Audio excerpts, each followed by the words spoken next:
수도권에서 나쁨 수준이 될 것으로 내다봤습니다.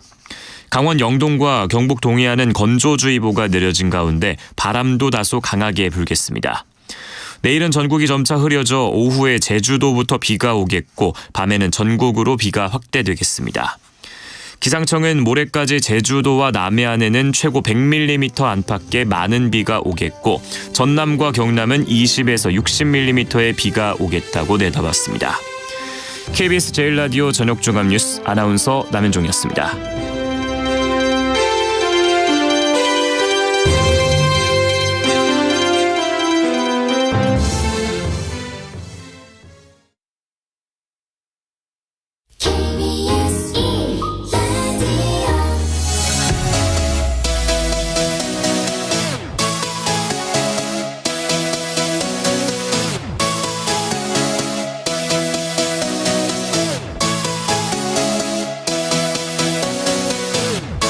KBS 열린 토론.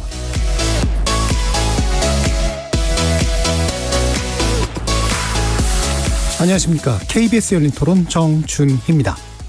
사고는 변함없이 계속 일어나는 것 같아서 그게 아직도 형식적으로 법이 집행되는 것 같아서 좀 더 보완을 한다든가 법을 강화해서 책임을 강화할 수 있는 뭐 그런 쪽으로 사고를 좀 미연에 방지할 만한 안전장치가 필요하지 않을까 그렇게 생각이 되거든요. 그러니까 저는 오너에 대해서 책임지라고 법적 책임까지 지라고 그러면 우리나라에서 기업 안 할 것 같거든요. 사실은 그런 면도 감안을 해야 되지 않을까. 중대재해처벌법을 정말로 회사에서 심각하게 생각하고 있지 않다고 생각되는 이유가 실질적인 책임을 져야 되는 그 총수나 이런 사람들은 빠져나가고 월급 사장들이 책임을 지잖아요. 그렇게 해가지고는 원칙적으로 바뀌지 않을 것 같다라는 생각이 들고 예방을 할 수 있는 관리를 하는 체계들을 비용상에다 미리 반영해 놓을 수 있도록 좀 비율을 만들어 놓으면 예방이 되지 않을까요? 산재 관련해서 어떤 법적 제도나 기업 내부적으로 잘 이행되지도 않고 있고 근데 이 법은 끌고 가야죠. 왜냐하면 그렇게 해야 오너들이 애초에 그런 쪽으로 신경을 많이 쓸 테니까요. 거리에서 만나본 시민들의 목소리 어떻게 들으셨습니까? 산업재해로 노동자가 다치거나 사망했을 때 현장 안전보건관리 체계를 제대로 구축하지 않은 책임을 기업 최고 경영자에게 물을 수 있도록 했던 중대재해처벌법이 오는 27일로 시행 1년째를 맞습니다. 책임자 처벌을 통해 산업재해를 줄이자는 취지로 도입되었지만 산업 현장에서의 사망사고 건수는 아직 크게 줄지는 않은 데다가 중대재해처벌법 위반 혐의로 기소된 사건에서도 최고 경영자가 처벌을 받은 사례는 단 한 건도 없어서 법의 실효성을 두고 여러 가지 논란이 일고 있습니다. 이런 가운데 정부 여당은 처벌보다 자율성에 초점을 둔 방향으로 법을 개정, 보완하겠다고 하는데요. 두 분의 전문가 모시고 중대재해처벌법의 성과 그리고 문제점 살펴보면서 개정 방향성 어떻게 해야 되는지 토론해보는 시간 갖도록 하겠습니다. 오늘 토론 문자로 참여하실 분은 샵 9730으로 의견 남겨주십시오. 단문은 50원, 장문은 100원의 정보 용료가 붙습니다. KBS 모바일 콩과 유튜브를 통해서도 무료로 참여하실 수 있습니다. 시민 논객 여러분의 뜨거운 참여 기다리겠습니다. KBS 열린 토론 지금부터 출발합니다. 살아있습니다. 토론이 살아있습니다. 살아있는 토론, KBS 열린 토론. 토론은 라디오가 진짜입니다. 진짜 토론, KBS 열린 토론. 오늘 토론 함께해 주실 두 분의 전문가 소개하겠습니다. 정진우 서울과기대 안전공학과 교수 나오셨습니다. 예, 반갑습니다. 최정학 방송통신대 법학과 교수 자리해 주셨습니다. 예, 안녕하세요. 자, 일단 중대재해처벌법 기억을 되살리기 위해서 어떤 취지, 어떤 내용으로 구성되어 있었던가를 일단 짚어보고 쟁점 토론 들어가도록 하겠습니다. 최정학 교수님께 부탁드릴까요? 네, 중대재해처벌법은 이제 중대재해를 중대산업재해하고 중대시민재해 이렇게 두 가지로 이제 나누고 있습니다만, 산업재해라고 하는 건 이제 기존에 잘 아시다시피 노동 현장에서 발생하는 재해로 인한 사망, 부상 이런 것들이죠. 그리고 시민재해는 이제 세월호 사건이나 뭐 가습기 살균제라든가 이렇게 다중의 어떤 인명이 피해를 입은 이런 그 재해 사고, 대형 재해 사고를 의미하는 것인데 이 법에는 이제 물론 중대 재해에 대한 정의 규정이 있습니다. 그래서 산업재해 같은 경우에는 뭐 동일한 사고를 뭐 6개월 이상 치료가 필요한 부상자가 2명 이상 나왔다든지 뭐 이런 식의 이제 정의가 있습니다만 그런 건 이제 구체적인 내용은 이제 법을 참고해 주시면 되겠고 그런 중대 재해가 발생한 경우에 예전과 달리 이제 기업과 기업의 경영자에 대해서 직접 책임을 묻는다고 하는 점이 크게 달라진 점이라고 볼 수 있습니다. 특히 기업의 경영 책임자를 이제 또 역시 정의 규정을 두고 있습니다만 그 경영 책임자에게 안전보건 확보 의무라고 하는 새로운 의무를 부과를 시키고 이 안전보건 확보 의무라고 하는 것은 이제 안전보건 관리 체계 같은 것을 만들고 이행하라 이런 의무가 이제 주로 되는 거죠. 그래서 이런 새로운 의무를 만들고 이 의무에 위반해서 중대재해가 발생했을 때에는 경영 책임자를 처벌하고 그리고 동시에 기업도 처벌하겠다. 이런 내용이 이제 중대재해법의 핵심이라고 할 수 있습니다. 예. 산업 현장이나 또는 공공 장소 내지 이런 것들에서 중대한 재해가 발생했을 경우에 거기에 대한 안전관리 책임을 지는 사람들에게 상당한 처벌이 가능하도록 만든 그 법인데요. 뭐 저희 토론들 계속 들어오신 분들은 알겠지만 이게 이제 여러 가지 논란을 거쳐서 원안 수정된 채 이제 통과되고 시행된 지가 이제 1년이 됐습니다.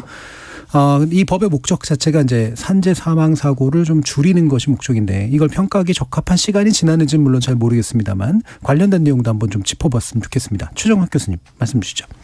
예, 기본적으로 지금 사회자도 이제 말씀을 하셨습니다만 이 법은 이제 중대재해 처벌법이죠. 형법이라고 할 수 있습니다. 물론 이제 노동법의 성격도 강하기 때문에 말하자면 이제 노동형법이다 이렇게 볼 수 있는데 이 형법의 경우에는 말하자면 범죄 사건이 발생하고 그 범죄 사건을 수사해서 기소하고 재판을 통해서 처벌을 해야 됩니다. 근데 이 과정이 통상 뭐 2년, 3년 이렇게 걸리기 때문에 지금 시행된 지 1년 된 이 중대재해처벌법이 뭐 효과가 있다든지 없다든지 이렇게 말하기에는 분명히 저는 이르다고 생각합니다. 예. 그렇지만 물론 지금까지 이제 수사된 사건의 통계라든가 또 기소된 건수라든가 이런 것을 통해서 우리가 이 법이 얼마나 적극적으로 집행되고 있는가 이런 문제를 짚어볼 수는 있겠죠. 예. 그래서 그런 점에서는 좀 빠르다고 생각하는데 기타 뭐 다른 그 산업 재해에 대해서 조금 말씀드릴까요?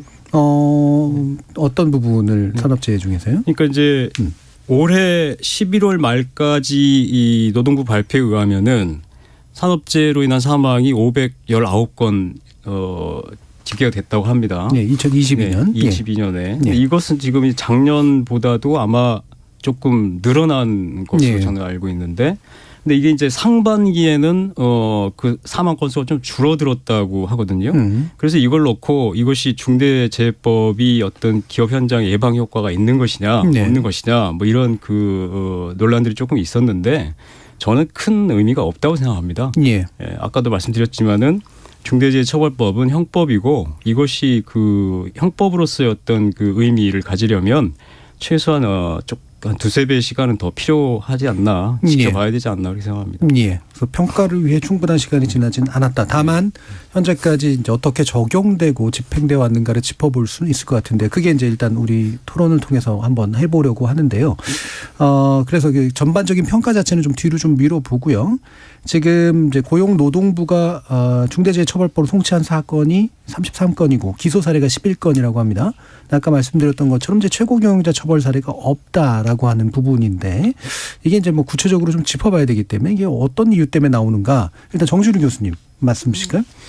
이 법이 방금 최장학 교수께서 말씀하신 대로 기본적으로 그 예방 기준을 위반했다고 해서 처벌할 수 있는 것이 아니고 중대재해가 발생해야만이 이제 처벌을 할 수 있다 보니까 여러 가지로 이제 처벌하는데 상당히 어려움이 있습니다.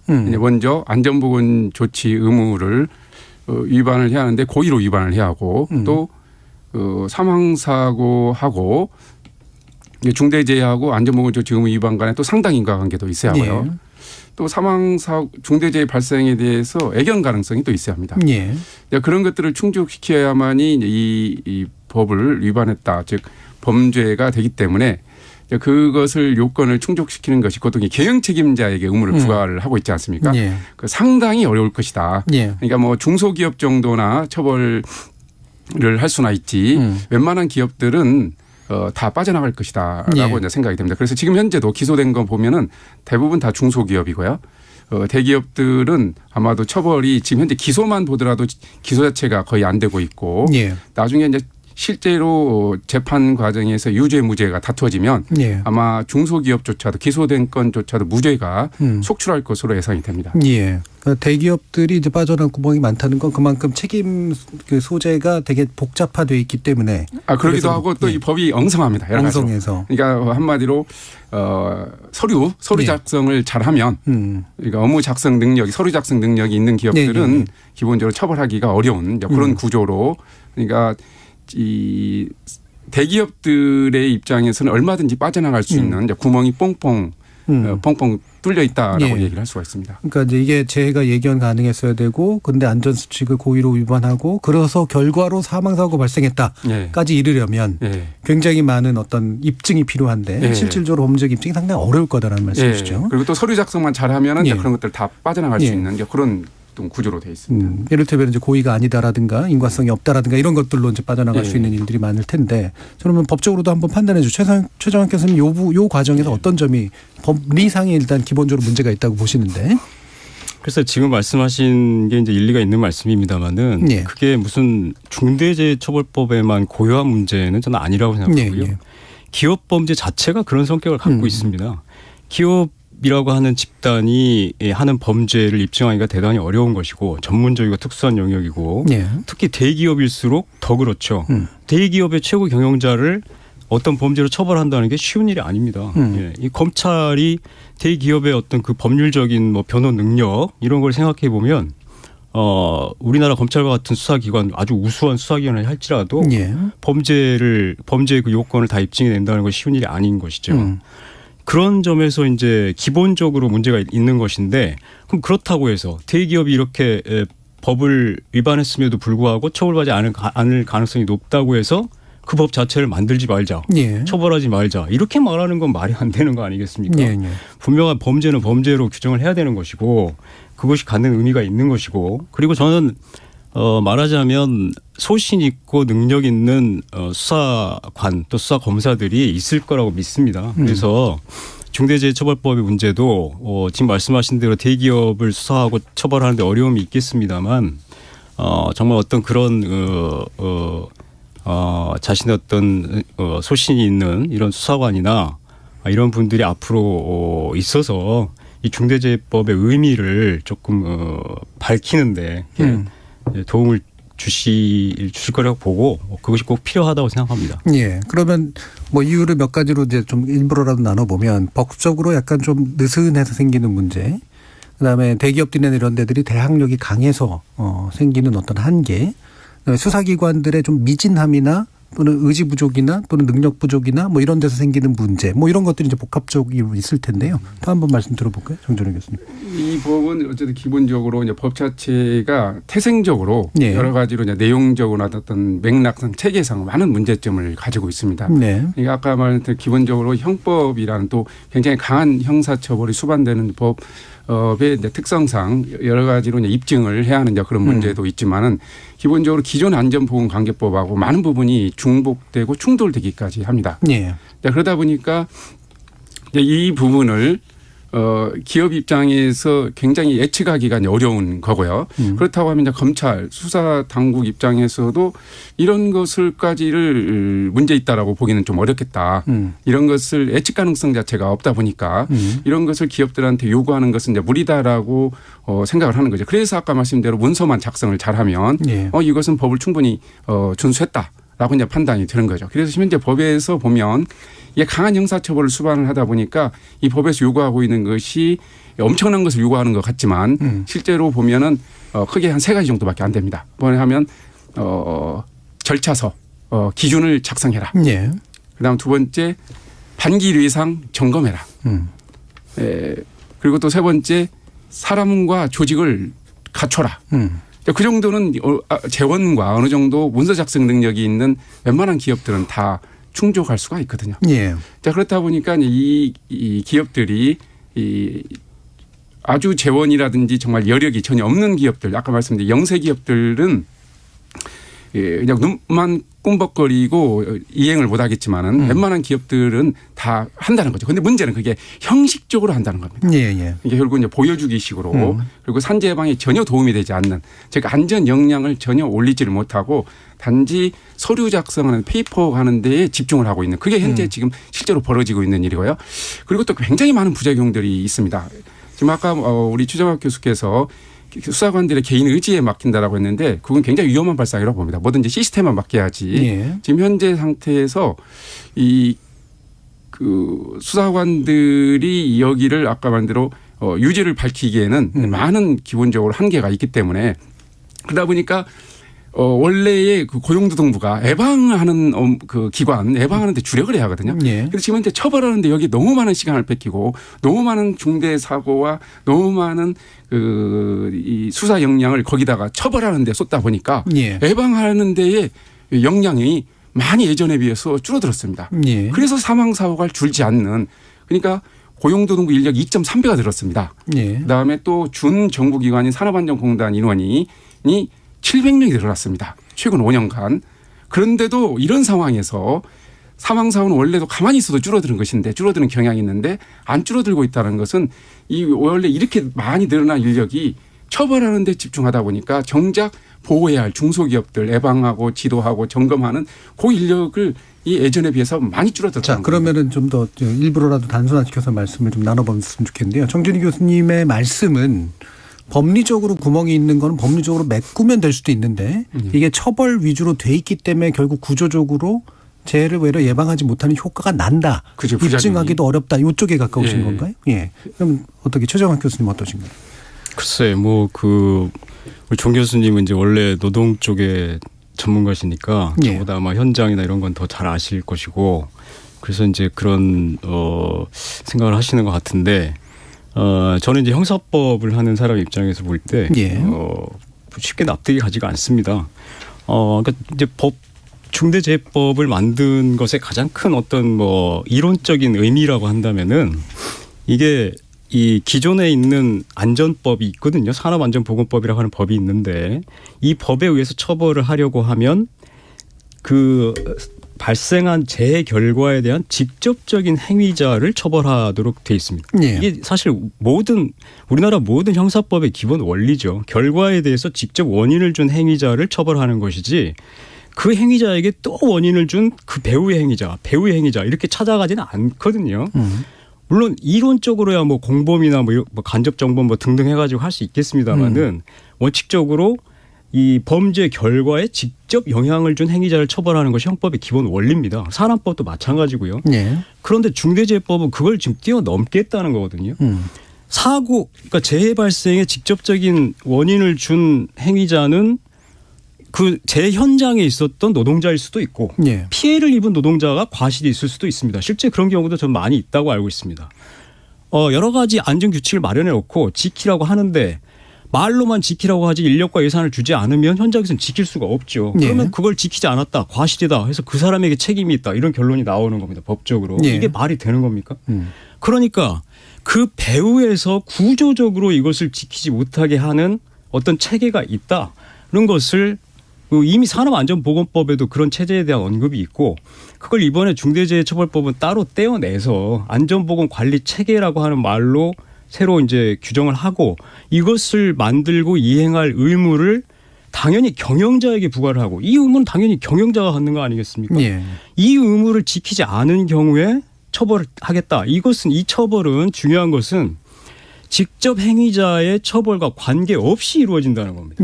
직접 행위자가 처벌을 받느냐 안 받느냐에 관계없이 경영자의 범죄가 되느냐 안 되느냐 이걸 따지겠다는 것인데 이 점에 대해서 이제 지금 정 교수님 같은 분은 계속 형식적인 서류 심사로 끝나버릴 것이다.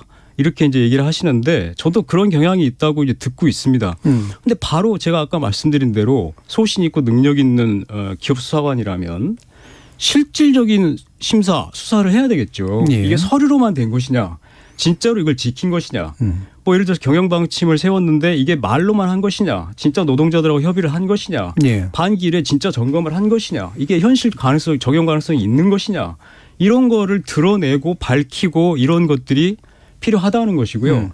그리고 근로감독관이 늘어났다고 말씀하셨는데 그렇게 작년입니까? 산업안전보건청을 만들어가지고 노동부가 이제 중대재해법도 본격적으로 적용을 잘해보고 뭐 이렇게 하겠다고 아주 좋은 계획을 세우다가 1년도 안 돼가지고 지금 뭐 청 이야기는 쑥 들어가고 중대재해법이 아주 그냥 적용, 그러니까 말하자면 뭐라고 할까요? 적용 의지가 굉장히 사그라들어 버리는 이런 현상을 보이고 있는데 이런 것이 문제 아니겠습니까? 예, 저도 동감합니다. 그거에 대해서는 정말 정치권과 정부가 정말 맹성을 반성을 해야 하는 것이 분명히 2023년 1월에 산업안전보건청을 설립하겠다라고 그게 대대적으로 그때 홍보도 하고 했는데 그것을 언제 그랬냐는 식으로 그것을 완전히 한마디로 먹튀 정치를 해버렸습니다.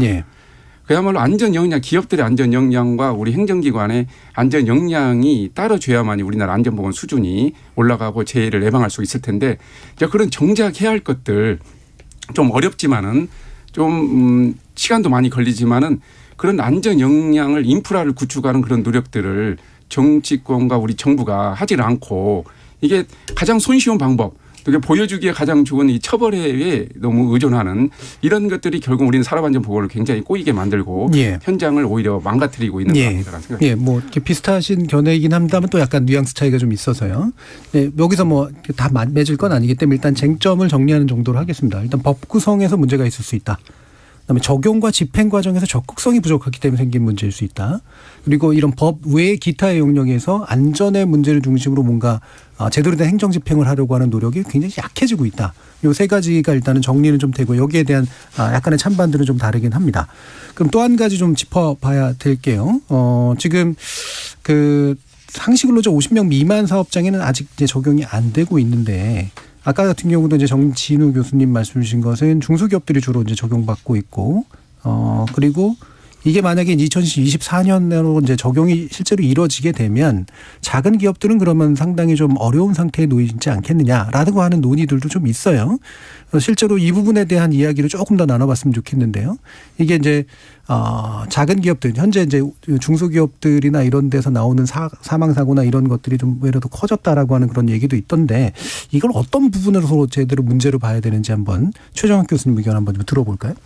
글쎄 이제 그 문제가 사실 굉장히 안타까운 일이죠. 이제 중대재해처벌법이 만들어질 때 이것이 이제 본질적으로는 주로 대기업을 뭐라고 할까 어떤 의도한 것인데 법의 적용 대상으로 의도한 것인데 의도와는 다르게 중소기업의 경영자들이 오히려 많이 처벌받을 수가 있다. 이런 이제 우려가 제기될 수 있고 이제 정 교수님도 말씀하신 대로 현실적으로 충분히 그럴 가능성이 있다고 생각합니다.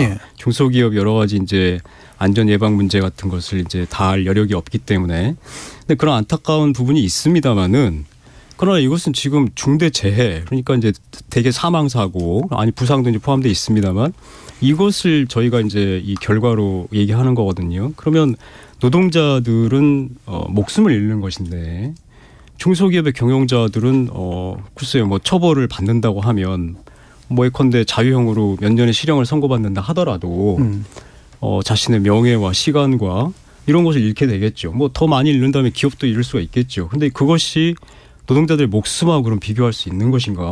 이런 생각은 또 이제 들 수가 있습니다. 그래서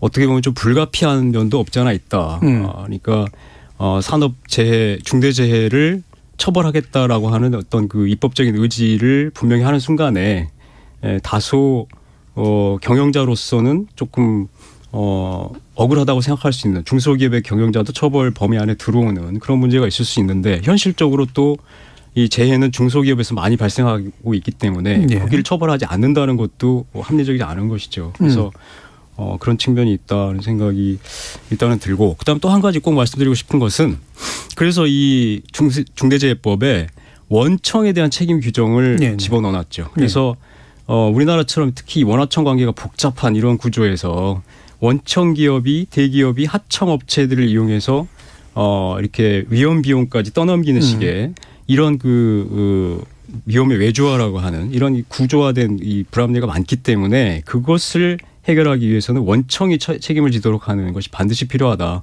그래서 원청에 대한 처벌 규정이 있어서 지금 5인 미만이나 50인 미만이라 할지라도 지금은 적용이 안 된다 할지라도 원청은 여전히 지금도 처벌될 수 있는 가능성이 있는 상태인 예. 것이죠. 네. 예. 좀 알겠습니다. 네, 이게 이제 중대재해처벌법이 어떤 취지라든지 의도는 이제 좋게 볼 수 있는 측면도 있긴 한데 이제 문제는 실제로 그 의도와는 다르게 그 내용이라든지 그런 걸 체계와 결과가 전혀 다른 양상으로 나타나고 있다는 것이 큰 문제인 것 같습니다. 먼저 이제 중소기업 같은 경우 보면은 이미 산업안전보건법 기존의 다른 사업자 안전보건관계법에서도 이미 처벌을 할 수 있고 또 처벌이 많이 돼 왔습니다. 즉 중소기업들은 거의 사장들이 대부분 처벌이 돼 왔습니다. 그러니까 중소기업 입장에서는 뭐 달라진 건 없는데 이제 처벌 수위만 올라간 거예요. 중소기업의 사장이라든지 경영 책임자는 예전에도 산업안전보건법 같은 것으로 인해서 많이 처벌되어 왔습니다. 예. 그런데 지금 정작 아까 말씀드린 대로 대기업은 처벌이 안 되고 중소기업들만 이 처벌이 집중이 된다고 하면 중소기업 입장에서는 잘못한 것은 예전하고 똑같은데 처벌 수위만 올라가는 그런 어떻게 보면은 좀 정의에 반하는 또는 어떻게 보면 약간 역차별이라고 볼 수 있는 그런 현상들이 발생. 아까 우리 최정학 교수님께서 얘기하신 대로 대기업에 좀 초점을 맞췄는데 실제로 결과는 다르게 나타나고 있는 그런 문제가 있고 또 이제 문제가 뭐냐면 경험적으로라든지 비교법적으로 보면은 처벌을 높인다고 해서 재해가 줄어들거나 그러지를 않는다는 겁니다. 예. 처벌보다 훨씬 더 중요한 것이 예방 기준을 정교하게 다듬고 정비하고 또 아까 예방 이 지도라든지 점검을 우리 예방 감독기관들이 집행기관들이 전문성을 향상시키는 야만이 그게 예방 실제로 효과로 나타나지 처벌 예방 역량은 올라가지 않는데 또 우리 점검기관들도 전문성이 미약한 상태에서는 처벌 수준만 올린다고 해가지고 중대재해가 줄어들지 않는다는 것이 이미 비교법적으로라든 경험적으로 나타나고 있는 거고요. 이제 그런 상태에서 지금 행정기관조차도 이 중대재해처벌법에 대해서 어떻게 해야 하느냐, 어떤 안전보건 조치를 누가 무엇을 어떻게 해야 하냐고 물어보면 행정기관들도 답변을 못하고 있습니다. 네, 그럼 그 부분에 대해서 질문을 드리고 싶은 게, 그러니까 그 설문조사 결과 이렇게 자료들을 보니까 중소기업이나 이런 데서는 안전설비 투자 비용 지원 확대해달라, 이거 상당히 많고요. 그다음에 대응 매뉴얼 등 해서 현장 지도를 강화해달라, 전문 인력 채용을 위한 인건비 지원해달라, 안전관리비가 납품 단가에 충분히 반영될 수 있도록 지원해달라, 이런 식의 것들은 같이 할 수 있는 것 같은데 이게 왜 잘 안 되고 있는 겁니까? 그 부분이 아무래도 이제 지원부에서 재정 지원이 있긴 있는데 예. 그게 어떻게 보면 엄발의 오줌 누기 정도에 불과하고요. 워낙 뭐 기업들의 숫자도 많이 있고 그것을 또 기본적으로 기업체가 자체적으로 해야 할 것을 정부에서 지원하는 재정적으로 지원하는 데에 한계가 있을 수밖에 없고 실제로 재정 지원을만 보면은 우리나라가 전 세계에서 압도적으로 많습니다. 예. 그렇기 때문에 어떤 재정 지원만 가지고 어떤 문제를 해결하기에는 큰 한계가 있고요. 기본적으로 중소기업이 자율적으로 자체적으로 안전 역량을 올릴 수 있도록 어떤 재해 예방의 인프라를 구축하는 거 그게 굉장히 중요하다고 저는 보고 있습니다. 예. 뭐 방금 전에 말씀드린 이제 설문조사 결과는요. 이게 뭐 제가 구체적인 수치를 밝힌 건 아니기 때문에 굳이 필요하진 않다고 봅니다만 지금 중소기업 중앙회하고 한국경영자총협회가 지난 22일에 했던 조사고요. 5인 이상 기업 1,035개사를 대상으로 기업 인식도 조사 결과를 한 그런 내용을 제가 말씀드린 겁니다. 자, 이 부분에 대해서 그래서 이제 원청 문제까지도 포함해가지고 이제 같이 아까 또 얘기가 나왔었기 때문에요. 실제로 이게 법 안에서 사실 원청 문제를 제대로 묻을 수 없도록 했기 때문에 문제가 되는지 아니면 역시 마찬가지로 그 부분을 적극적으로 원청에게 책임을 묻는 방식으로 적용하거나 집행하지 않아서인지 이 부분도 좀 언급됐으면 좋겠는데 어떠세요? 최정학 교수님. 예, 그러니까 이제 우선 설문조사를 얘기하셔서 제가 혹시 이런 설문조사를 말씀드리면 또 뭐 어느 기관에서 어떻게 조사했느냐 이런 걸 다 말씀드려야 되기 때문에 정확하게는 말씀 못 드리겠는데 예. 저도 그냥 대략적으로만 말씀드린다면 중소기업을 상대로 해서 한 여론조사 결과를 제가 기억하고 있는 게 있는데 중소기업 중에 60% 이상이 중대재해법에 찬성하고 있다는 겁니다. 네. 이게 이제 상당히 뜻밖의 결과인데 이것이 이제 그렇게 된 이유가 원청 처벌 조항 때문이라는 네. 거죠. 그러니까 중소기업은 여기도 나와 있습니다만 지금 뭐 전문 인력이라든가 안전설비 투자 비용이라든가 이런 것이 부족하기 때문에 결국 자기들이 할 수 없다는 것을 알고 있고 네. 그러면은 원청이 그것을 해주기를 그리고 원청이 그 안전 문제에 대해서 책임을 지는 것이 정당하다고 많은 중소기업들이 생각하고 있다는 겁니다. 네. 저는 그렇게 보고요. 그 다음에 이제 대기업에 대해서 역시 여전히 이제 처벌이 잘 되지 않는다. 이것이 이제 계속 역시 문제인 것 같은데 여러 번 말씀드립니다만은 결국 이 중대재해처벌법이라고 하는 것은 뭐 되게 이제 2007년에 영국의 그 기업살인법을 모델로 했다 이런 얘기들이 많은데 2007년에 영국의 기업살인법 그리고 2014년입니까? 그때 캐나다의 이제 기업과실치사법 또 그 뒤에 호주, 뉴질랜드의 기업과실치사 조항 이런 것들이 되게 최근에 이제 많이 입법으로 도입이 됐거든요. 예. 근데 이런 것들이 결국 다 어떤 식의 그러니까 이론적인 구조, 적어도 이것이 이제 지금까지는 어떤 분명한 그 처벌 통계는 나오지 않습니다만 이론적인 경향을 갖고 있느냐 하면 아까 말씀드린 대로 대기업을 처벌하기가 어렵기 때문에 그동안 어려웠었기 때문에 어려운 이유는 뭐였냐 하면은 그 전에 기업을 처벌함에 있어서는 자연인 사람의 행위가 매개가 돼야 된단 말이죠. 예. 사람이 처벌받는 사람이 있어야 기업도 그 범죄로 처벌할 수 있다. 이런 식의 이론 구성이 있었습니다. 네. 이걸 이제 우리가 종속 모델이라고 부르는데 이것을 영국의 기업살인법에서부터 이제 이것이 좀 달라져야 된다라고 생각했다는 거죠. 그래서 이걸 우리가 독립 모델이라고 부릅니다.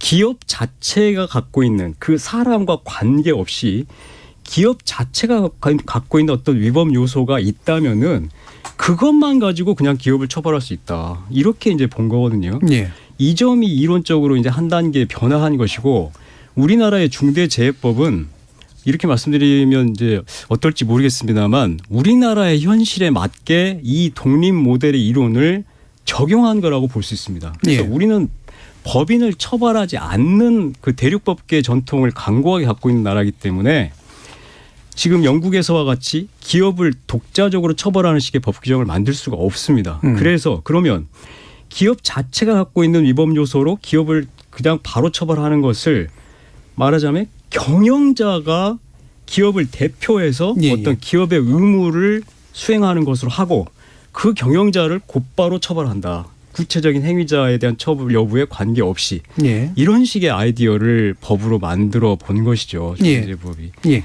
그래서 결국 이것이 그러니까 이것이 얼마나 현실적으로 작동할지는 모르겠습니다만 결국 대기업과 같은 큰 기업을 의도한 대상으로 생각한 것이다 하는 것이고 저는 아까도 이제 말씀을 드렸습니다만 예. 그 수사가 결코 쉽지 않을 것이다. 예. 대기업에 대한 수사라는 것이 원래부터 어려운 것이고 예. 그리고 그걸 해내야 된다고 생각합니다. 알겠습니다. 지금 방금 말씀 주신 내용 저희 제작진이 좀 구체적인 내용은 알려왔는데요. 재단법인 경청이 한국갤럽에 의뢰해서 한 조사고요. 2022년 6월 2일부터 7월 8일까지 연 매출액 1억 이상 전국 광역별 소재 중소기업 1000개를 대상으로 실시한 조사 결과입니다.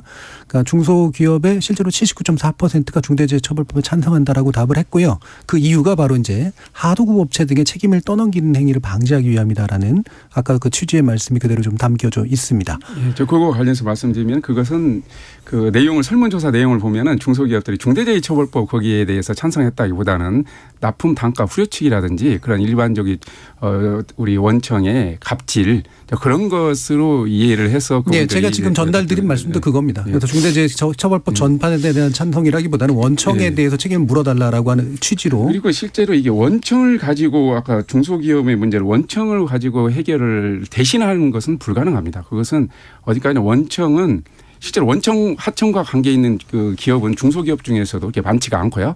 전체적으로 원하청 관계에서 일하고 있는 중소기업은 전체에서도 50%가 채 되지도 않고 그다음에 또 이 원청은 어디까지나 하청의 안전 업무의 보조적인 또는 플러스 알파 보충적인 관계이지 하청이 할 것을 원청이 대신해 줄 수는 없는 것입니다. 예, 뭐 대신해 줄 것을 얘기하시는 건 아닌 것 같고요. 영국의 법인과실사법은 대체로 평가가 성공적이지 못했다는 것이 대부분 일반적인 평가 중론인데요. 예. 근데 문제는 이 영국의 법인과실사법 우리나라 중대재해법은 완전히 다르다는 겁니다. 문제는 영국은 산업안전보건법에 사망사고가 발생했을 때 가중해서 처벌한다는 조항이 없었습니다. 예, 그렇기 알겠습니다. 때문에 법인과실사법을 만들 이유가 있었는데 우리는 이미 있었다는 거죠. 예, 알겠습니다. 그게 이제 자꾸 예전으로 돌아가서 또 논쟁하기에는 좀 안 좋아서 제가 일부러 좀 약간 짧게 좀 줄여봤고요.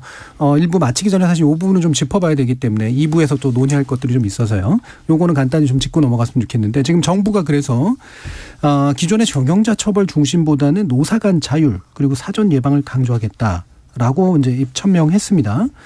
이게 이제 뭐 추상적인 이야기이기 때문에 이게 이 자체가 옳다 그러다 말하기는 좀 어려울 것 같습니다. 구체적으로 그래서 중대재해 감축 로드맵을 지난해 이제 11월 30일에 발표한 내용도 있어요. 이걸 포함해서 현재 정부가 이 부분에 대한 대응 방향을 이렇게 잡고 있는 것에 대해서 어떻게 보시는지 좀 평가해 주셨으면 좋겠습니다. 최정학 교수님부터. 네. 노사 자율 이런 말이 참 좋은 말이고 예. 뭐 그 자율적으로 재해를 예방하는 것이 좋다는 걸 누가 모르겠습니까? 근데 이제 이런 질문을 드려보고 싶어요. 그러면 그동안에 저희가 산업안전보건법이 생긴 이래가 지금 한 뭐 50년 됐는데 50년 동안 왜 예방이 안 된 겁니까? 왜 노사 자율이 안 됐나요? 지금 우리나라의 노조 조직률이 뭐 아시다시피 한 10%대 이렇게 되는데 예. 노사 자율로 뭘 해라. 그러면 이게 과연 자율이라고 볼 수 있을까요? 그래서 제가 아까 이제 저 외국 얘기도 잠깐 말씀드렸습니다만 제가 최근에 어떤 읽은 그 글에서 이런 문구를 발견했는데 호주의 어느 학자분이 이런 얘기를 그 기업 과실치사를 놓고 이런 얘기를 하시던데 노사 협조도 안 되고 행정 제재도 안 되고 예. 민사 배상도 안 되면 그 다음에 할 건 형벌밖에 더 있냐? 왜 형벌을 안 하냐? 이렇게 쓰시는 게 있더라고요. 예. 예. 그러니까 과연 노사 자율 예방 이것이 좋은 거는 뭐 누구나 당연한 일인데 누구나 인정할 수 있는 일인데 한국의 현실에 이것이 될 것이다. 저는 그 호주의 아까 그분이 하신 말씀이 한국의 현실에 아주 정확하게 해당될 수 있는 말이 아닌가 그렇게 생각이 됩니다. 예. 그러니까 말씀대로 따지면 형법적으로 또 민법적으로 그 노사관계 상에서 다 공통적으로 뭔가가 같이 진행되는 게 최고로 좋은 상인데 일단 다 안 되고 있다는 말씀이시죠?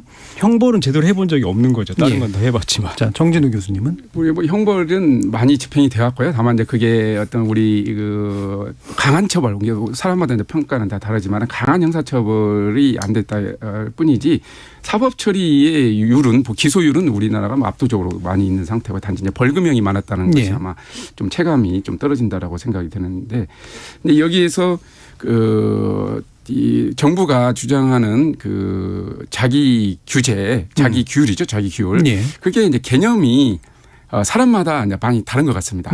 그리고 과연 정부가 그 자기 규율이라는 의미를 제대로 파악하고 있는가라는 것도 좀 의문이 들고요.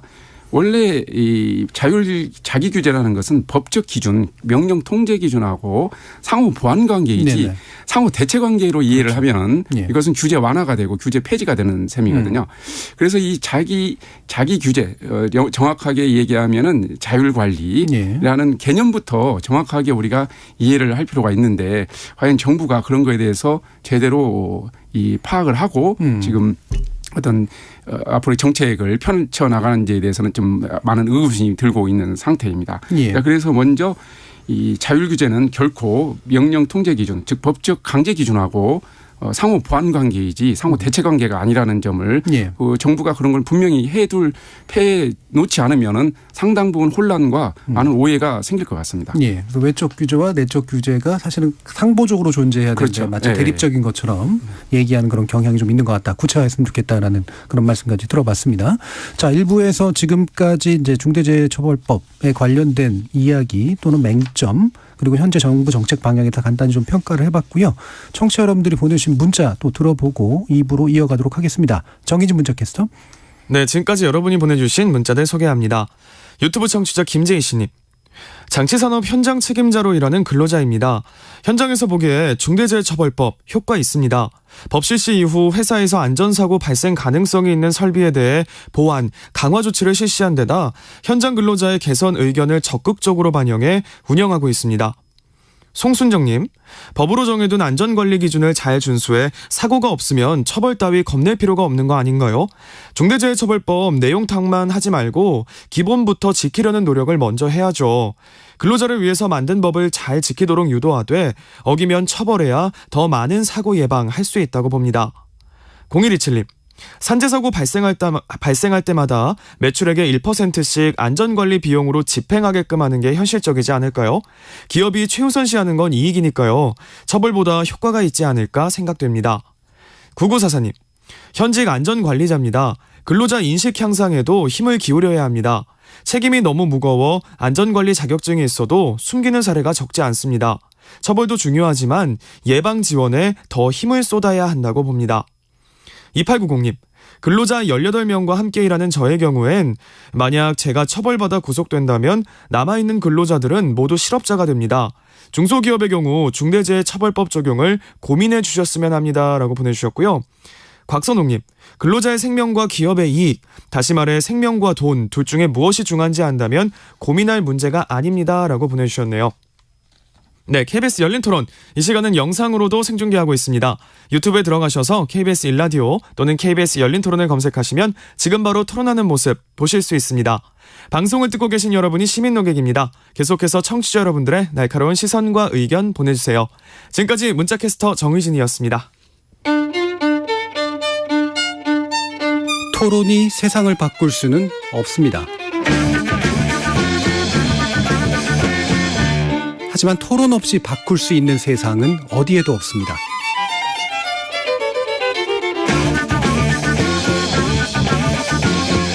세상의 선한 변화를 갈망하는 당신. 정답이 아니라 질문의 힘을 믿는 당신. 우리 KBS 열린 토론에서 만납시다.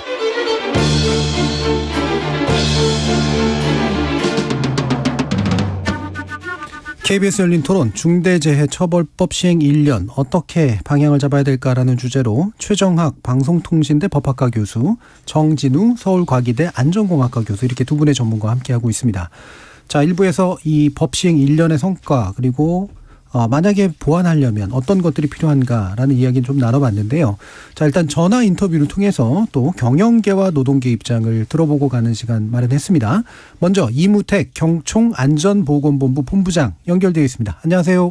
예, 안녕하십니까. 반갑습니다. 경총의 이무택입니다. 네, 저희가 이제 짧게 일단 입장들을 좀 확인해 보려고 하는데요. 현재 중대재해처벌법 시행 1년에 대한 평가가 어떠신지 먼저 여쭙겠습니다. 예, 결과적으로 그 법 제정에 좀 효과가 전혀 나타나지 않고 있다라는 좀 문제점을 말씀드리지 않을 수 없고요. 이제 시행 시기가 이제 1년이란 시간이 지났는데 상당 부분 시간이 조금 지난 것 같습니다. 이 부분에 있어서 조금 더 법 제정의 효과가 나타나기까지 조금 법원 판결이라든지 여러 가지 사항을 이제 지켜보자는 의견도 있는데요. 저는 기본적으로 사고가 줄지 않는 처벌 강화 입법으로 인한 사고 감소의 효과는 크지 않을 것이라고 생각되고요. 영국의 예라든지 그런 예를 보면 저희가 예측해 볼 수도 있을 것 같습니다. 예. 그래서 정부는 지금 기존의 경영자 처벌 중심보다 노사 자율, 사전 예방 이런 걸 강조하겠다라고 얘기하는데요. 그리고서 중대재해처벌법도 개정하다면 필요하다면 하겠다. 자, 이런 입장인데 어떤 평가하십니까? 예, 이제 산업안전 정책에서 있어서 이제 규제도 필요하고 이제 자율도 이제 필요한데요. 예. 이제 기존의 이제 처벌이 필요한데요. 너무 이제 경영계 입장에서는 과도한 처벌이 부과되는 부분들을 계속 이제 문제시해 왔던 것이고요. 이제는 이러한 과도한 처벌 정책의 산재 감소가 효과가 없는 점을 정부가 그 한계와 문제점을 좀 인식을 하고 있다라고 생각됩니다. 그래서 저희는 기본적으로 자율 예방 체계로 산업안전 패러다임을 전환하는 부분들은 바람직한 방향으로 평가합니다. 다만 그 실제적인 좀 디테일의 내용을 로드맵의 세부 내용을 보면 그 사전 예방 자율을 강조하고 있음에도 불구하고 여전히 좀 규제적인 정책 부분들이 많이 있는 것 같습니다. 먼저 우선적으로 대표적인 타율 규제, 과도한 규제 정책인 중처법 개선에 대한 구체적인 이런 개선 방안들이 마련되어 있지 않고요. 예, 중처법이라고 하는 건 기존에 있는 다른 안전보건법이나 이런 것들과 함께 다 중첩돼 있다 이런 말씀이신 거죠? 예, 중대재해처벌법 개정이 우선시돼야 되는데요. 거기에 대한 구체적인 방향 제시가 없고 또 위험성 평가 제도라든지 여러 가지 소규모 사업장에 대해서 산업안전보건위원회 의무 설치 대상을 확대한다라든지 산재보험료를 할증한다라든지 하는 여러 가지 이제 규제 정책이 많이 더 가미가 되고 있는 것 같습니다. 그래서 저희가 이제 중대재해 감축 로드맵이 이행될 때 기본 정신이 좀 손상되지 않도록 이제 규제보다는 좀 자유로 이행이 가능한 그 정책 및 법제도가 좀 마련되어져야 된다라고 생각을 하고 있습니다. 예. 자, 근데 이제 법을 보완하거나 바꾸는 데 있어서 이게 당연히 또 노동계 쪽은 또 입장이 다릅니다. 최고 경영자에 대한 처벌이 실효성이 없어서 생기는 문제다. 그래서 외려 이 부분이 강화돼야 된다라고 보는데요. 여기에 대한 입장 얘기해 주시죠. 예, 저희도 이제 경영계도 최고 경영자가 이제 안전보건에 대한 그동안 이제 관심이 또 여러 가지 투자나 이런 부분들이 좀 미흡했던 부분이 있었다라고 이제 하면 그런 부분들은 많이 좀 개선하고 적극적으로 좀 노력을 해야 된다라는 기본 입장은 같이 하고 있고요.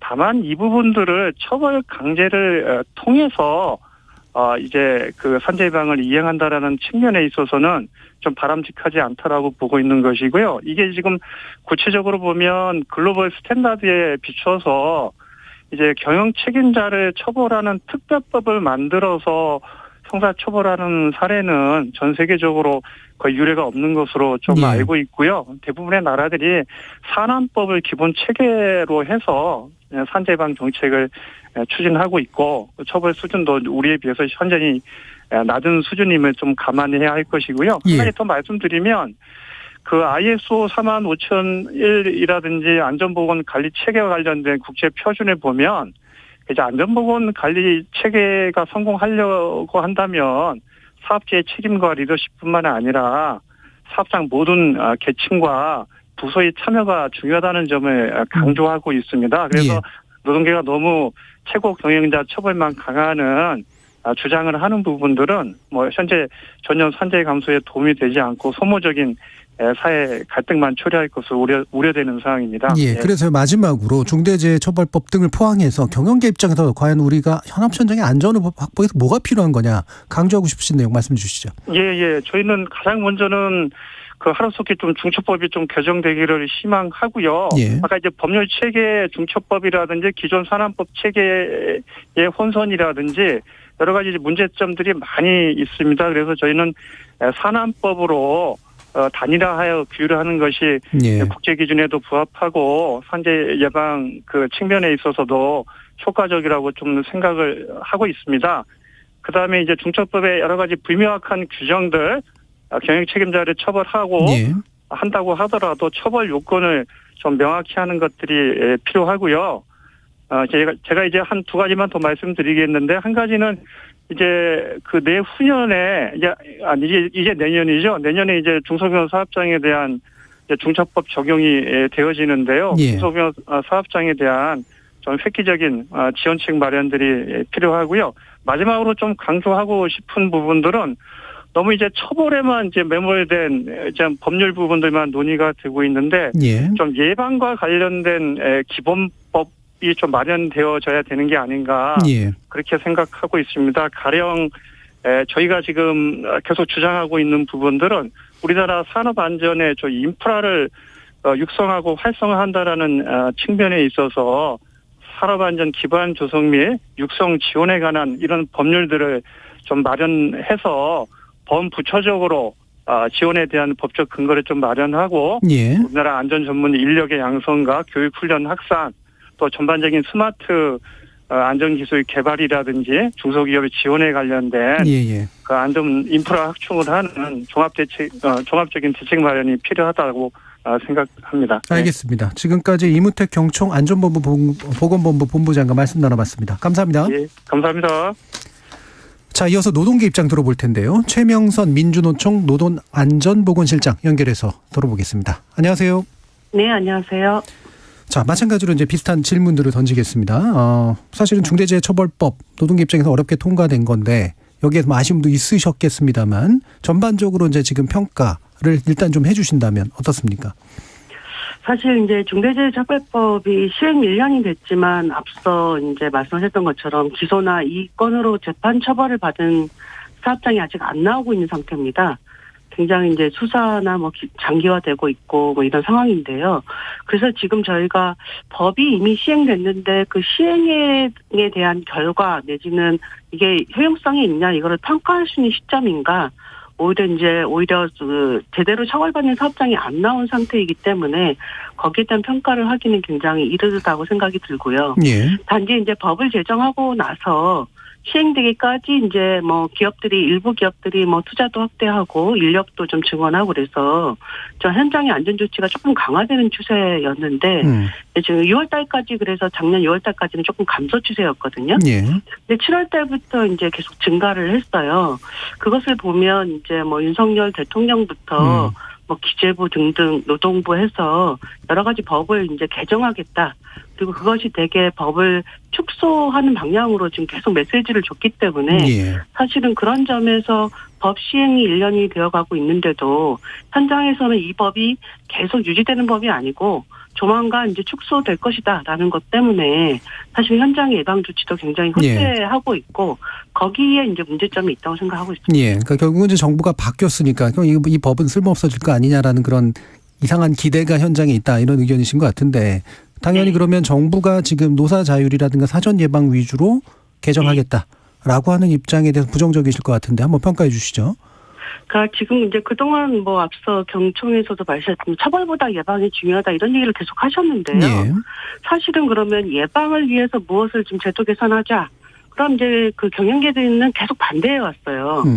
그러니까 처벌보다 예방을 주장하신 게 아니라 예방도 처벌도 반대해 왔던 게 사실은 경영계라고 생각이 들고요. 지금 노동부가 지금 노사자율 사전 예방 이렇게 얘기를 하고 있는데 사실은 이제 실질적으로 노사가 자율로 되려면 노동자의 권리 보장이 되어야 되는데요. 아주 단적으로 이제 위험한 작업이 있으면 노동자가 사전에 안전 조치를 요구하고 작업 중지를 할 수 있어야 되는데 여기에 대해서 지금 기업이 징계나 손배 청구를 하고 있거든요. 근데 이런 조항들조차도 아주 기본적인 건데 개정이 안 되고 있어요. 근데 지금 정부가 하겠다고 하는 노사간 자율 사전 예방에도 그럼 노동자들이 자기의 목숨을 이제 지키기 위해서 작업에 대해서 안전 조치를 요구하고 작업 거부한다. 이런 내용에 대해서 아무런 내용이 없습니다. 그리고 이제 노동자 참여에 대해서도 실질적으로 시간이나 인력 보장이 없거든요. 그러면 지금 정부에서 얘기하는 노사간 자율 사전 예방이라고 하는 게 과연 노동자의 권리를 보장하는 그런 것에 기반한 예방인가 전혀 그렇지 않다고 생각하고 있습니다. 예. 자, 그렇다면 법 개정이 혹시 필요하다고 보시는지 법 개정이 필요하다면 어떤 게 필요하다고 보시는지 말씀 주시죠. 일단 지금 현재 중대재해처벌법은 이제 그 적용 제외나 적용 유예가 많은 상태에서 지금 시행되고 있습니다. 그런데 이제 앞서 그 토론에서 중소기업 사업주들이 중대재해처벌법에 찬성 입장이잖아요. 실제로 현장의 사업주분들은 그런 부분들이 많으시거든요. 그래서 오히려 좀 전면 적용되는 방향으로 가는 것들이 필요하고 전면 적용되기 위해서 어떤 것들을 중소기업을 더 지원하고 강화해야 되는가라고 하는 게 지금 이제 처벌법 그 시행 초기에는 막 지원을 하다가 지금 또 주춤하고 있는데요. 법이 이렇게 문제가 되면서 그래서 그런 것들을 더 좀 확대해야 된다고 생각을 하고요. 지금 이제 어렵다고 계속 얘기하고 있는 그 인과관계에 대한 추정 조항이나 공무원 책임자 처벌 조항이나 그동안 이제 법을 제정하면서 삭제되었던 부분들이 명확하게 좀 복원되어야 된다고 생각하고 있습니다. 그러니까 좀 요약하자면 전면 확대하면서 중소기업이 그것에 대응할 수 있도록 지원하는 그런 정책들이 필요하고 인과관계라든가 기존에 이제 축소돼서 제정됐던 그 부분에 대해서 다시 도입하는 것이 필요하다. 이렇게 요약될 수 있을 것 같네요. 자, 마지막으로 그러면 강조하고 싶으신 내용 있으시면 정리해서 말씀 주시죠.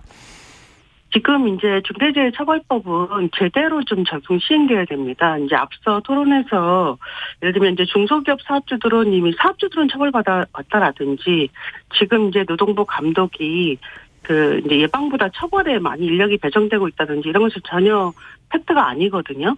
사실은 중대재해처벌법은 그 법 제정과 시행을 통해서 이제 기존의 법을 잘 준수하도록 가면서 추가적으로 안전인력이나 체계나 이런 것에 더 많은 변화를 줘야 되는 출발점이 되었어야 합니다.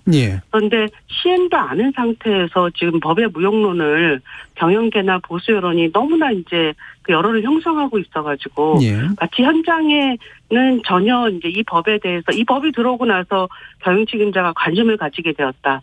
인력도 지금 안전관리자 인력들이 계속 뽑고 있거든요. 이런 현실을 무시하는 그런 무용론 주장이라고 하는 것도 좀 중단돼야 된다고 생각합니다. 네, 알겠습니다. 자, 말씀 잘 들었고요. 최명선 민주노총 노동안전보건실장과 말씀 나눠봤습니다. 감사합니다. 네, 감사합니다. 자, 이렇게 이제 경영계, 노동계 입장 차례로 들어봤는데요. 뭐 이 안이 자체가 그렇듯이 뭐 입장차는 상당히 크고 이거를 합의시키기란 대단히 어려울 것 같은데요. 자, 이 각 양쪽의 입장을 들어보신 결과로 각각의 뭐 장단점이랄까요? 이 부분에 대한 평가를 좀 한번 들어봤으면 좋겠습니다. 정진우 교수님 어떠세요?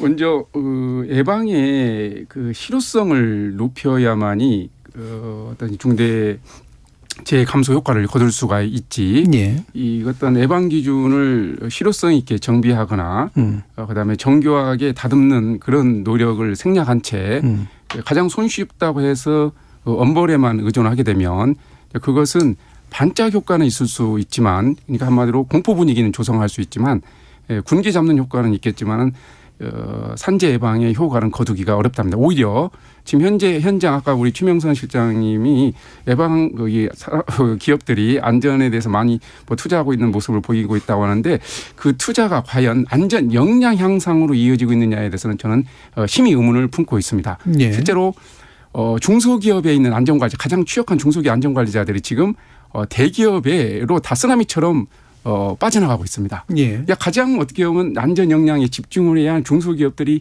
안전관리자를 구하고 싶어도 사람을 구할 수 없는 이런 해프닝이 아이러니한 일이 지금 벌어지고 있고요. 그다음에 기업들이 현장을 강화를 해야 하는데 이 안전관리자, 안전부서 조직만 늘리고 있는 그런 식으로 대응을 하다 보니까 실제로 안전을 직접 이행하고 실천을 해야 하는 현장 부서는 오히려 안전에 대한 더 냉소적인 반응과 안전 역량이 더 줄어들고 있다는 거죠.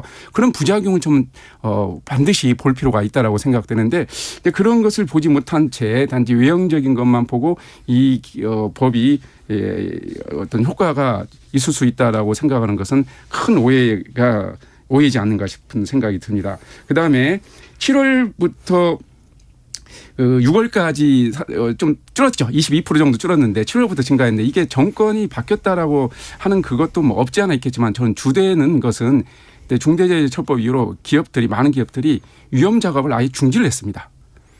건설 현장 같은 경우 10일 동안 아예 작업을 하질 않았고요. 중대재해법 시행 전후로 해서. 그리고 또 많은 위험 작업들을 하지를 않은 그런 영향이 있었다라고 볼 수 있고 또 있었다고 하더라도 반짝 효과 정도이다라고 생각이 들어서 그때는 저는 이미 예견을 했었습니다. 이건 있어도 반짝 효과 정도밖에 없을 것이다라고 했는데 그것이 좀 아쉽게도 예견대로 흘러가고 있는 듯한 그런 우려가 지금 있는 상태이고요. 예. 그래서 저는 이 현재 정부에서 그런 지금 중대재해 감축 로드맵에 대해서 이거에 대해서 저는 믿지를 않습니다. 저도 기본적으로 노사가 정말 실력을 가지고 전문성을 가지고 그 정부가 올바른 방향으로 또 제대로 된 내용으로 가도록 견제를 해야지 단지 처벌 강화를 하자. 왜 규제 완화를 하냐. 규제 완화도 불필요한 규제는 완화를 해야죠. 그러니까 네. 규제 자체가 목적이 될 수도 없고 처벌 자체가 목적이 될 수 없습니다. 목적은 실효성 있는 법 기준.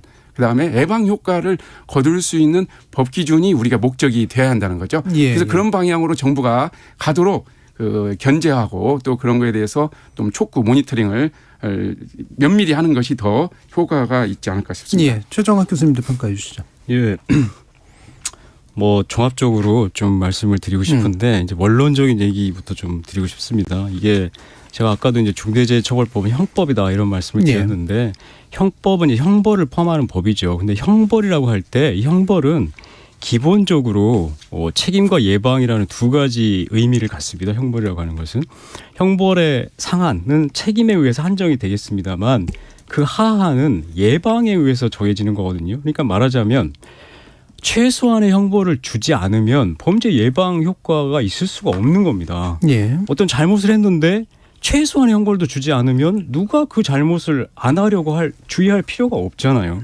그래서 형벌의 최소한은 하한은 예방이다 이렇게 이제 기본적으로 보는 것이고 그러니까 중대재해처벌법이 예방과는 별개다. 단지 처벌만을 위한 것이다. 이렇게 말씀하시는 것에 저는 좀 다시 생각해 주십사 하는 말씀을 드리고요. 예.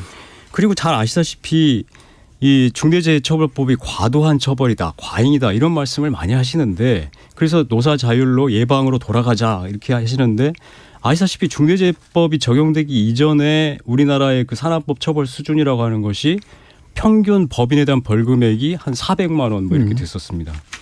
근데 이렇기 때문에 예방 효과가 없다는 거거든요. 최소한의 형벌마저도 주지 않는다 이렇게 본 것인데 이거를 강화한 것이 과연 과도한 처벌인가? 예. 지금 과도한 처벌이 이루어지고 있는가? 중대재해법으로 처벌된 사례가 한 건도 없는데 과도하게 처벌이 되고 있다. 이런 말들이 너무 어떤 의미에서 좀 정확한 이해를 흐리는 현실을 정확하게 이렇게 이해하지 못하게 하는 그런 부작용이 좀 있지 않나 하는 생각이 예. 듭니다. 예. 법정형이 지금 높다고 해서 그것이 과도하게 처벌되고 있는 것은 아니죠. 네. 그래서 지금 중대재해처벌법의 형량은 충분히 재량의 여지가 있기 때문에 엄격하게 처벌할 수도 있고 가볍게 처벌할 수도 있습니다. 근데 예컨대 아주 가벼운 어떤 의무 위반에 대해서 너무나 무거운 형벌을 부과한다든지 경영자에게 특히 뭐 중소기업의 경영자에게 네. 아주 무거운 형량을 부과한다든지 이렇게 하면 저도 반대를 할 것 같아요. 이거 네. 너무 심하다 이렇게. 형벌을 높여서 도대체 좋을 거라고는 지나치게 높여서 좋을 거라고는 별로 없죠. 국가의 권력만 이제 강화시키는 꼴인데. 그래서 그렇게는 생각하지 않습니다. 그것이 바람직하다고는 생각하지 않습니다. 다만 중대재해법이 얘기하는 것은 정상적인 책임에 따르는 정상적인 형벌을 부과하자는 것이고 예. 그것이 지금까지 아까도 제가 호주의 어떤 학자 입을 빌어서 말씀드렸습니다만 우리나라의 경우에는 너무나도 안 해왔다. 예. 그렇게 이제 현실적으로 본다는 것이고. 알겠습니다. 사실은 다시 원론이 이제 반복되는 것 같아가지고요. 그래서 이제 시간이 얼마 남지 않았기 때문에 이 부분을 좀 얘기를 듣고 싶습니다. 이게 처벌을 강하게 하고 예를 들면 지원도 강하게 하고 예방도 잘하도록 만드는 입체적인 정책을 펼치면 안 되는가? 뭐가 도대체 문제인 건가? 실효성이 없는 중요한 이유가 뭐라고 보시는지 정준우 교수님. 예, 그러니까 아까 말씀드린 대로 어떤 예방 기준과 어떤 예방 우리 행정기관의 어떤 전문성을 높이는 거 매우 중요하고요. 예. 왜냐하면 아까 이게 말씀드린 대로 행정기관이 전문성이 없으면 법 위반상 형식적으로 적발하는 것으로 그치고 실제로 예방 역량을 올리는 그쪽으로 지도를 하지를 못합니다. 예. 그리고 기업들도 역시 페이퍼work으로 치중을 해버립니다. 그러니까 보여주기식으로 일단은 처벌은 면하고 봐야 하니까. 그러다 보면은 이제 비용은 엄청나게 들어가는데 그 효과는 이제 못 거두는 그런 최악의 결과가 나오는 거죠. 예. 그래서 처벌을 하자는 거에 대해서 반대하는 사람은 아무도 없습니다. 다만 처벌은 적정 수준이면 되는 것이고 예.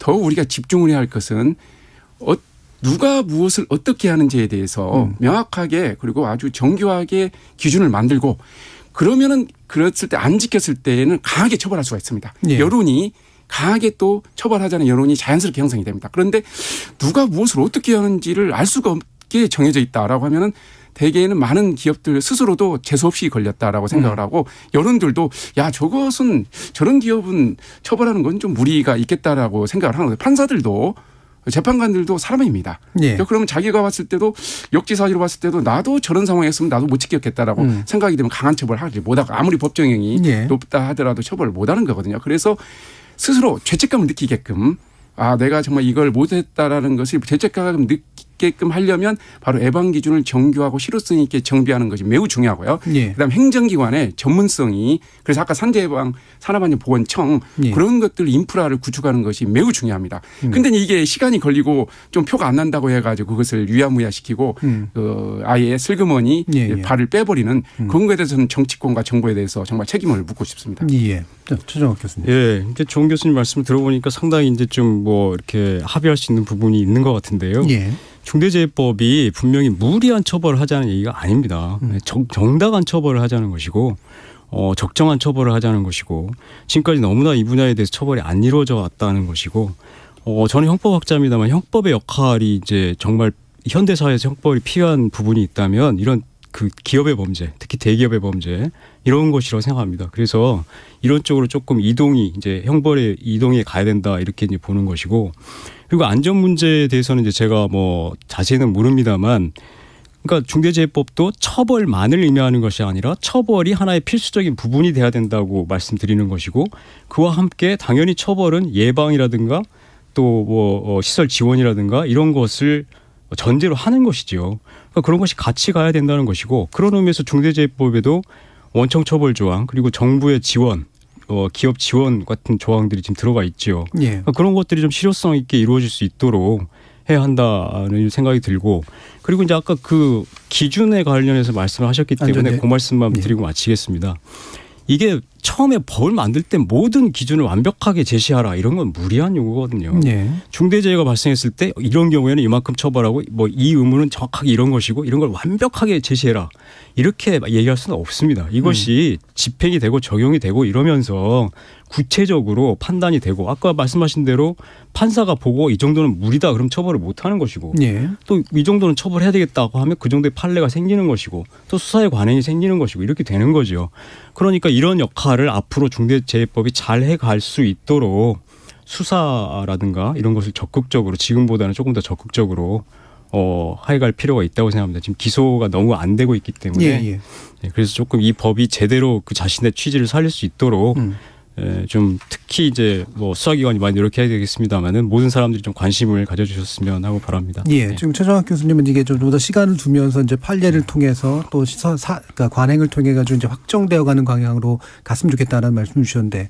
정준희 교수님은 그 법으로 좀 이렇게 명확하게 하기를 바라시는 쪽이시죠. 그렇죠. 예방의 실효성을 위해서도 그렇고 그다음에 또 어떤 그 우리 법치주의의 구현을 위해서도 그렇고 최소한 사물의 변명 능력을 제대로 갖춘 사람이라고 하면은 무엇을 어떻게 해야 하는지를 알 수 있도록 법이 정해져야 합니다. 물론 완벽하게 구체적으로 정하는 것은 불가능하겠죠. 그러나 통상적인 판단 능력을 가진 사람이라고 하면 어떤 경우에 구체적인 경우에 어떻게 해야 하는지 누가 무엇을 어떻게 해야 하는지에 대해서 그에 대해서 그 정도 알 수 있게끔 그 정도는 정해야 하는데 중대재해처벌법은 그것을 못 정하고 있다는 점에서 큰 한계가 있다는 겁니다. 그래서 예방의 실효성도 없고 그다음에 정의에도 반하는 겁니다. 그래서 지금 현재 어떻게 됩니까? 기업들이 불명확하다 보니까 로펌과 실력 없는 컨설팅 기관들의 배불리게 하는 그런 수단으로 전락되어 있지 않습니까? 이게 이제 법 수준에서의 추상성도 있고 이제 시행령이라든가 뭐 이런 것들에서의 구체성도 있는 거라 이게 조합이 좀 되면 되지 않을까 싶은데 어떤 의견이신지. 그래서 이 문제로 토론을 하면 이제 또 오래 걸릴 것 같아요. 근데 저는 정 교수님 의견에 절대 동의할 수가 없어요. 뭐 중대재해법이 전혀 그런 요구를 만족시키지 못하고 있다 그러는데 그럼 어떤 처벌법규가 도대체 그런 요구를 만족시키고 있는지 일반 형법은 그럼 그렇게 세밀한 어떤 요건을 갖고 있는지 형법도 다 해석이 있는 것이고 판례가 있는 것이고 학설이 있는 것이고 다 나뉘는데요. 중대재해법이 과연 그 정도가 안 되느냐 저는 그렇게 생각하지 않습니다. 마지막 발언을 1분 정도씩 해보시죠. 저는 어떤 중대재해법도 기본적으로 안전보건에 대한 면밀한 어떤 파악을 하고 어떤 그쪽에 대한 지식을 가지고 법을 만들어졌어야 하는데 안전보건에 대한 어떤 현실이라든지 안전보건에 대한 지식 그런 거에 대한 전혀 지식이 없는 상태에서 이게 번개불에 콩국듯이 만들다 보니까 이런 우리 사회에 엄청난 많은 비용을 쏟아붓게 하지만은 그 굉장히 이제 부작용이 많이 있고 현장의 안전을 오히려 뒤틀리게 하고 있는 그래서 이것은 그냥 있으면 좋은 것이 아니라 부작용이 굉장히 많다. 이건 중장기적으로 보면 오히려 현장을 망가뜨리는 그런 위험한 법이다라는 점에 대해서 반드시 그 현실을 좀 직시를 해줬으면 하는 바람입니다. 알겠습니다. 최정학 교수님. 뭐 이렇게 되면 다시 또 처음으로 되돌아가는 느낌인데 저는 그 부작용이 무엇인지를 아직도 이해를 잘 못하겠고 중대재해법이 나름대로 갖는 의미가 충분히 크다고 생각합니다. 그리고 아까도 계속 말씀드렸습니다마는 이것이 현실에서 좀 힘을 발휘하려면 결국 적극적으로 수사기관이 우선 나서야 됩니다. 그래서 수사를 해서 특히 대기업이라든가 이런 데에서 지금 예를 들면 삼표산업인이 동국제강인이 명백하게 중대재해법을 위반했다고 보이는 기업들에 대해서 기소가 이루어지지 않고 있거든요. 이런 기업들을 기소하고 재판을 통해서 밝혀봐야 됩니다. 중대재해법 의무 위반이 있는가, 처벌할 수 있는가, 유죄인가 이런 판례들이 쌓이면서 이제 기업들의 어떤 안전 예방 관행, 뭐 그 안전보건 관리 체계의 이행과 구축 관행 이런 것이 생기는 것이 중대재해법의 목표인 것이죠. 알겠습니다. 자, 지금 전민호님은 중대재해처벌법 시행으로 현장에선 소소하지만 많은 부분이 개선되고 있습니다. 중대재해처벌법 경영진이 안전에 대해 관심을 가지게 해서 현장의 문화를 바꿀 수 있는 기반이 될 거라고 생각합니다라는 긍정적 의견 주셨고요. 1319님은 중소기업도 안전 문제에 많이 신경 쓰고 있습니다. 하지만 아무리 점검해도 사고는 순간적으로 납니다. 근데 사업자를 처벌하면 수습도 못하고 회사는 망하게 되죠. 사업주 처벌 다시 생각해 주시기 바랍니다라는 그런 의견도 주셨습니다. 자, 오늘 중대재해처벌법 시행 1년을 맞아서 한 열린 토론 이것으로 모두 마무리할까 하는데요. 오늘 토론 함께해 주신 정진우 서울과기대 안전공학과 교수, 최정학 방송통신대 법학과 교수 두 분 모두 수고하셨습니다. 감사합니다. 네, 감사합니다.